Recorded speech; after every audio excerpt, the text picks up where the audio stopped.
Hi guys, galing nga pala kaming Taytay ngayon at may tinda kami ngayon doon. So napag-usapan namin ni boss na dumiretso na dito sa may Sierra Valley at meron daw ditong bilihan ng mga appliances na sobrang bagsak presyo.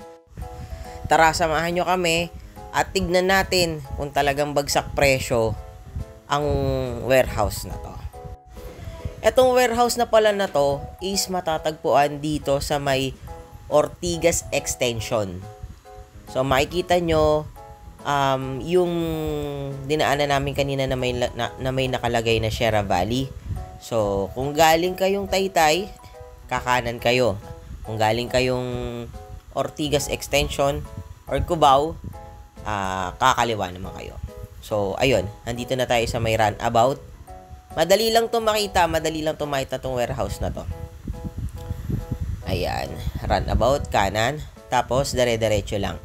Sa may sa may dulo, sila yung dead end na.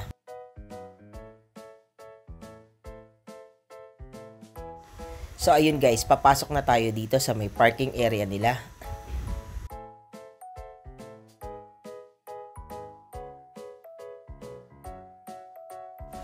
So yun guys, syempre, ang una namin pinuntahan pag-akyat namin dito sa may aircon section nila. Okay, at this moment, nakapili na kami ng aircon na bibilihin namin. That is, 1 horsepower. Nagkakahalaga lang siya ng 17,000 pesos. Yung mga na-canvas kasi namin, ang 1 horsepower nila is nagre-range siya ng 20 to 21,000. So, eto, 17,000. Ito na yung nakita kong pinakamura na 1 horsepower na aircon, na window type. Okay, ang pinakamurang aircon nila dito ay 0.6 horsepower na nagkakalaga ng 6,999. So, habang tinetesting yung binili naming aircon, nag-ikot-ikot muna ako ng mga iba't ibang appliances nila. Nagtingin-tingin muna kami. So, tinignan ko yung mga presyo. Ito yung mga iba't ibang appliances nila. Meron silang oven, meron silang mga blender, meron silang mga, mga rice cooker, mga plancha, iba't ibang klaseng ng plancha. Ayan, meron din silang mga kettles, steamer, ayan, pang negosyo, pwede yan. Ito, meron sila iba't ibang klase ng brand ng air fryer. Ayan, mga affordable din naman. Mura sila dito.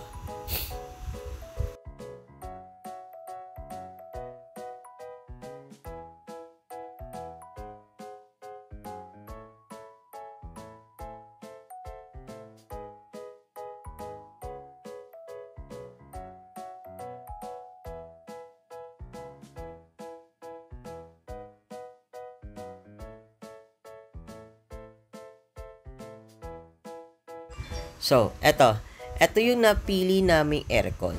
Ayan. Fabiano na 1 horsepower. So, pinapatesting ko muna siya kung okay yung lamig, kung basta, ayan, pinapatry namin siya. Ayan, tinetesting, testing, bago namin bayaran. So, ayun, punta naman tayo dito sa may washing machine area nila. Ayan. Meron silang iba't ibang washing machine dito. Tapos, meron din silang mga electric chimney. Ayan. Habang tinatry ang binili naming aircon, ituturo ko muna kayo dito sa ibang section nila. Ayan, meron sila iba't ibang klase ng ref. May 2 doors, merong mga ref na yan, yung uso ngayon, yung para siyang cabinet door, meron din sila. Ayan. Yan yung iba't ibang klase na ref nila. Mura sila dito ha, promise, mura sila. So, pwede nyo silang bisitahin anytime. Ang operating hours nila is from 8 a.m. to 5 p.m. lang. So, ayan. Actually, kailangan ko din ng ref eh. Kaso lang, wala yung ref na hinahanap ko sa kanila. So, ayan. Ito, pang kwarto. Etong ref na to, pang kwarto. Ayan. Yung Mabe brand daw na yan, that is, product ng GE.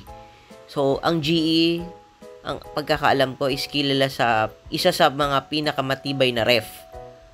Okay? Pinakamatibay na ref ang GE. So, ayun lang. Ayan ang mga ref nila.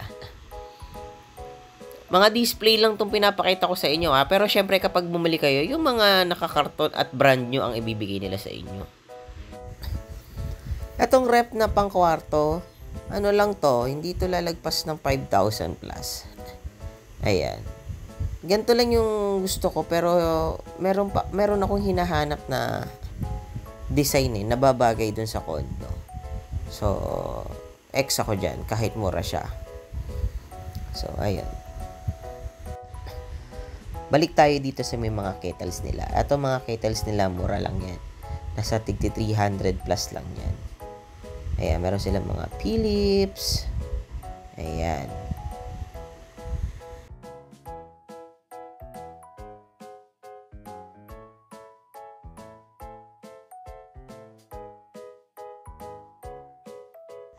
Ito yung kabuuang itsura ng kanilang warehouse. Ayan, isa siyang pahaba.